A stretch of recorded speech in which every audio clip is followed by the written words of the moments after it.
We are not banana republic. I'm telling you. You can see how fast we move. We transform like Indonesia. Hey, hola Indomax Indo Magazines. Oke, 3 berita yang mantap jos. Kali ini yang pertama datang dari negara Pinoy Filipina yang sepertinya puas bos dengan pesawat-pesawat buatan Indonesia. Hal ini pun terbukti dari kabar pemerintah Filipina yang kini telah menyetujui sejumlah anggaran dana untuk membeli pesawat baru dari Indonesia untuk militer Angkatan Udara Filipina. Nah, pertanyaannya lantas, pesawat apakah itu? Berapa unitkah yang akan dibeli dan akan difungsikan sebagai armada apakah pesawat buatan Indonesia bagi Angkatan Udara Filipina ini? Setelah ini kita kupas habis bosku. Kemudian berita kedua yang tak kalah panas. Baru-baru ini sang mantan Jenderal TNI yaitu Bapak Luhut Binsar Panjaitan dengan tegas di depan muka Australia menegaskan bahwa Indonesia kini bukanlah lagi Banana Republik alias Republik Pisang bos. Dah, lantas apakah maksud dari kata Republik Pisang itu? Dan mengapa beliau tiba-tiba menegaskan hal itu kepada pihak Australia? Setelah ini kita bahas. Dan terakhir, berita ketiga yang cukup panas datang dari Korea Selatan yang kini secara tegas telah mendeklarasikan Korea Utara sebagai musuh dari negaranya. Nah loh, atas tegang, bawah pun kini ikut-ikutan tegang nih bos.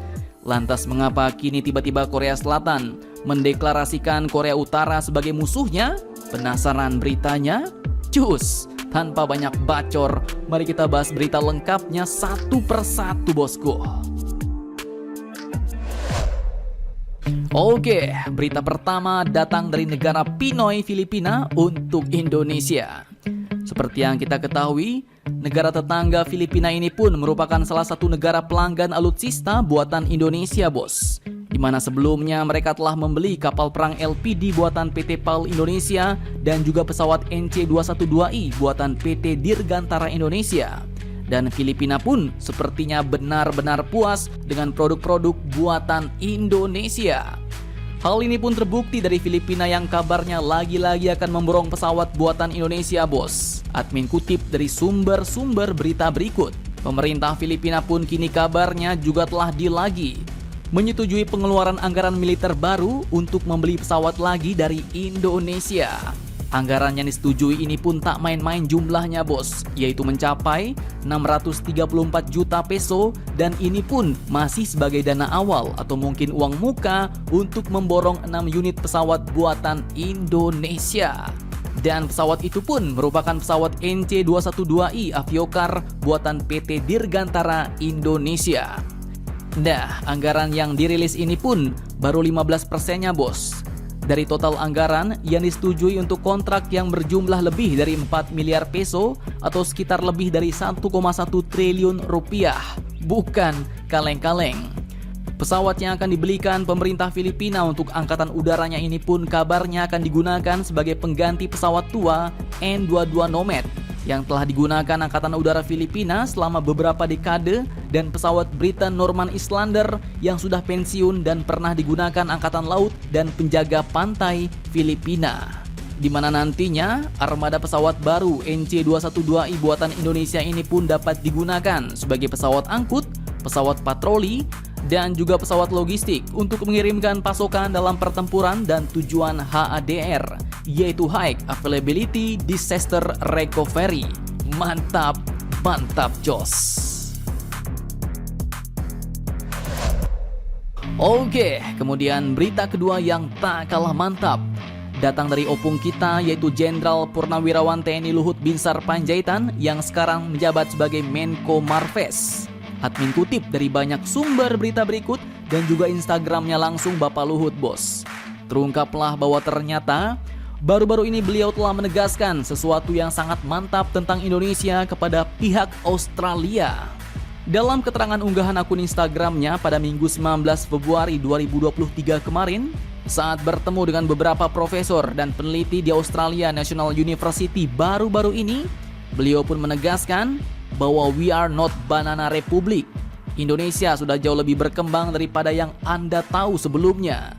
Demikian saya sampaikan kepada mereka, ujar Bapak Luhut. Nah, istilah Banana Republik ini pun menggambarkan negara yang secara politik tidak stabil, bos. Dengan ekonomi yang bergantung pada ekspor produk sumber daya terbatas seperti pisang atau mineral. Bahkan beliau juga menegaskan bahwa perekonomian Indonesia pasca pandemi dan gejolak perekonomian global yang tak kunjung usai ini malah tetap tumbuh dan resilient. Meski banyak negara lain tertekan karena kedua krisis tersebut, namun Indonesia tetap tumbuh, ujarnya. Dan kondisi itu pun dihasilkan karena Indonesia fokus dalam mengembangkan industri hilirisasi. Hal ini pun bertujuan untuk meningkatkan nilai tambah dari kekayaan alam Indonesia. Dan oleh karena itu, beliau pun mengundang Menteri Perindustrian Australia yaitu Madeleine untuk berkunjung ke Indonesia agar bisa melihat langsung industri hilirisasi Indonesia yang dibangun dari hulu ke hilir.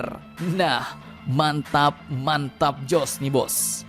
Nah, sebagai tambahan informasi, mengapa Pak Luhut mau membuktikan kepada Australia? Hal ini pun sepertinya karena baru-baru ini Indonesia telah mencoba untuk membujuk Australia agar mau mengirim litiumnya kepada Indonesia demi mewujudkan ambisi Indonesia membangun ekosistem baterai kendaraan listrik yang terintegrasi dari hulu sampai ke hilir. Nah, mantap jos. Oke, kemudian berita ketiga yang cukup panas. Negara opah cakep Korea Selatan kini akhirnya resmi mendeklarasikan tetangganya negara opah sangar Korea Utara sebagai musuh negara, bos. Nah, semakin lama semakin amsyong. Admin kutip dari banyak sumber berita berikut. Hal ini pun tertuang dalam buku putih pertahanan pertama yang dikeluarkan pemerintahan konservatif Presiden baru Korea Selatan yaitu Mr. Yoon Suk Yeol. Sebutan musuh itu pun sebenarnya tidak pernah terdengar selama 6 tahun terakhir ketika kedua negara masih mencoba memperbaiki hubungan saat masa kepemimpinan Presiden Moon Jae-in di Korea Selatan. Bahkan mereka berdua pernah terlihat akrab saat masing-masing bertemu di perbatasan negara.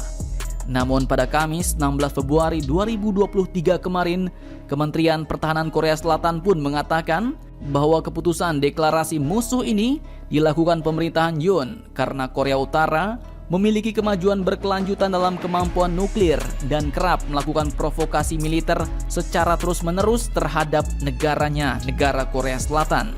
Dan sampai saat ini, tahukah kalian bahwa secara teknis Korea Selatan dan Korea Utara pun sebenarnya masih berperang, bos. Pasalnya, pada perang Korea 1950 sampai tahun 1953 dulu pun sebenarnya hanya berakhir dengan hanya kesepakatan gencatan senjata dan bukan perjanjian damai.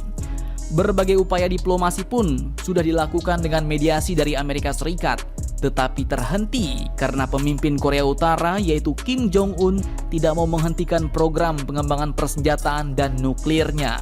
Nah, semakin lama semakin hamsyong nih, bos. Apakah Korea Utara dan Korea Selatan akan kembali baku hantam seperti zaman Perang Dunia dulu? Semoga saja tidak ya, bos. Jadi bagaimana menurut kalian? Jangan lupa komentar, tetaplah kalian barbar dan jangan santuy terus. Demi Indonesia maju, salam Indomax Indo Magazines.